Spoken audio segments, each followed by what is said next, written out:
Hi, I'm Delana Radika, exploring the world through art, education, and culture. Today, I will take you on a short walk from Waverley Station, Edinburgh's main railway station, to one of Scotland's most important art venues, Scottish National Gallery.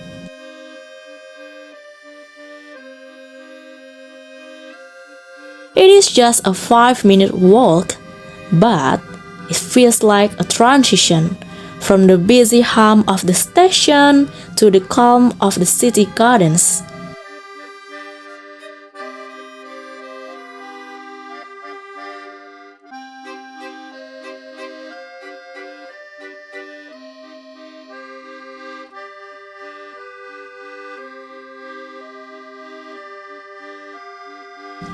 As soon as we step out of the station, we are greeted by the beauty of Princess Street Gardens.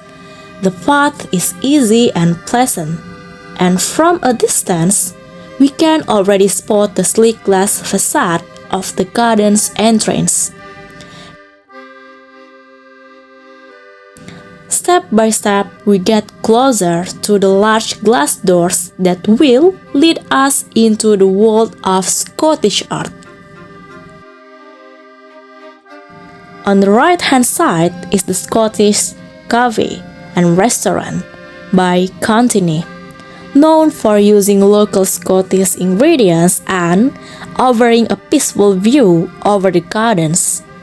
Many visitors stop here before or after exploring the exhibition.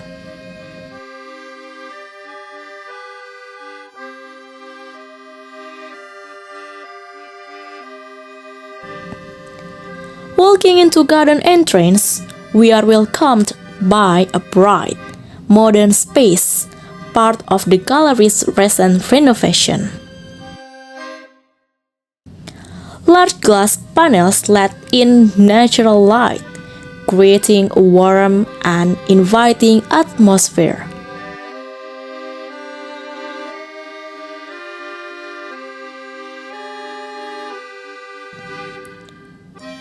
The first room we enter is a point in time, showcasing Scottish art from 1920s.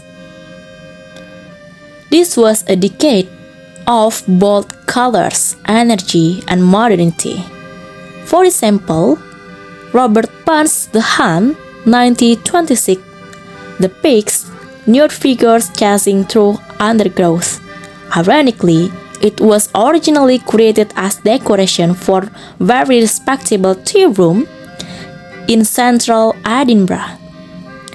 In contrast, William Johnston's abstract, A Point in Time, prompted by a deep horror of the disease of war, was never intended for polite, refined viewing. This was also a significant time for women artists. After World War I, more women graduated from Scottish Art College, but balancing professional careers with marriage and family remained challenging. Scottish artists of the era engaged with European avant-garde, creating stylish portraits, sculpture, and angular, machine-like figures painting. Cecil Walton and Eric Robertson even shocked Edinburgh audience with their daring 1920 exhibition.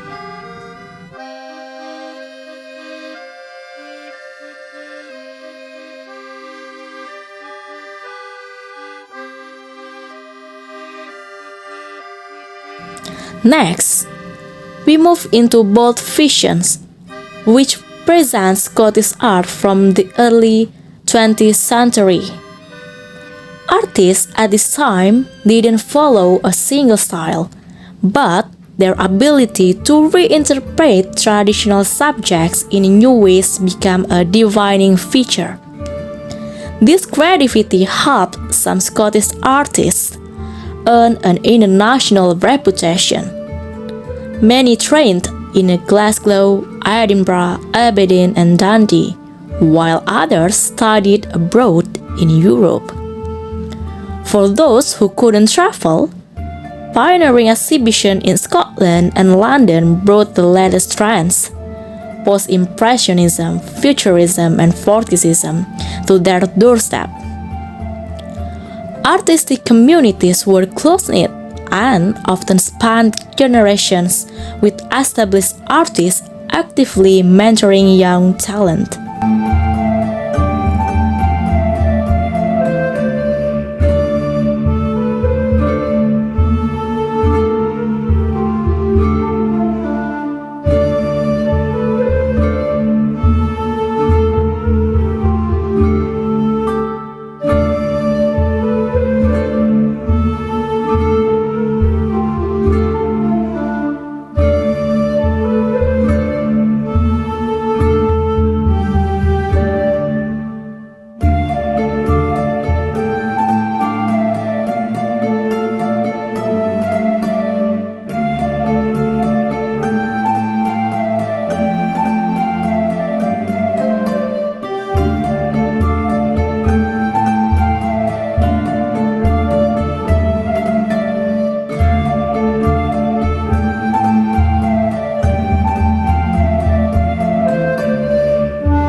We then step further back in time into the Ellen and Carol Murray Gallery, themed The Power of Story.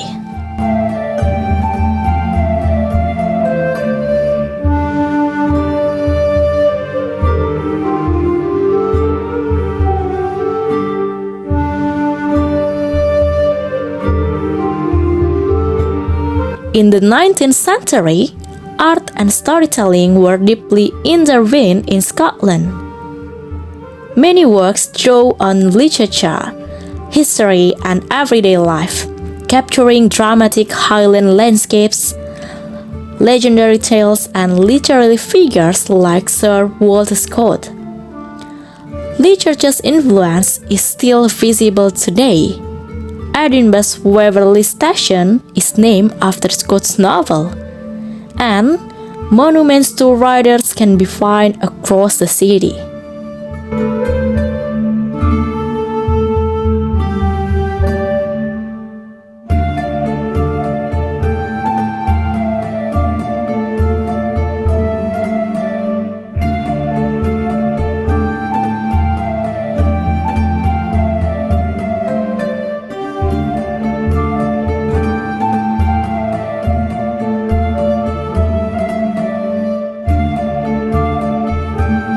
The paintings in this room blend landscape beauty, narrative depth, and national pride, creating a romantic image of Scotland that still resonates.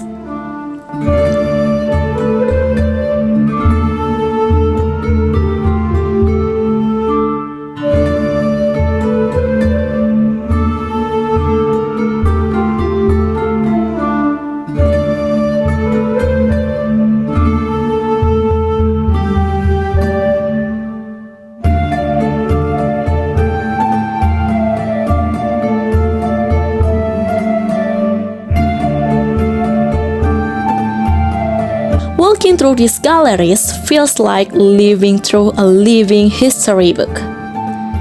starting with the bold energy of the 1920s, moving through the experimental spirit of the early 20th century, and ending with the storytelling traditions of the 19th century. As an art student, I am inspired by how this gallery curates its collection to teach not just through object, but through context. Each room feels like a chapter in a larger story of Scottish art.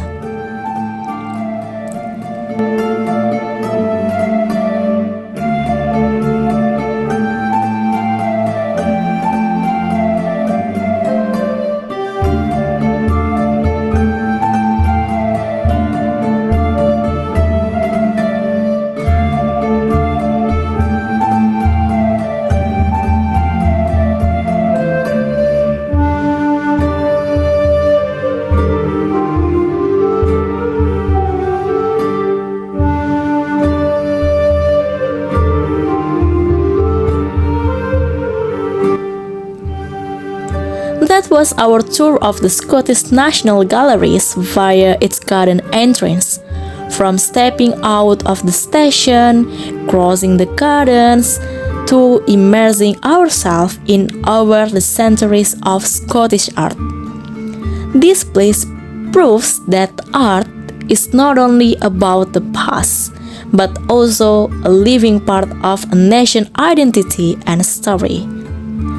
Thank you for joining me on this journey. Don't forget to like, comment, and subscribe so you don't miss the next art exploration. Exploring the world through art, education, and culture.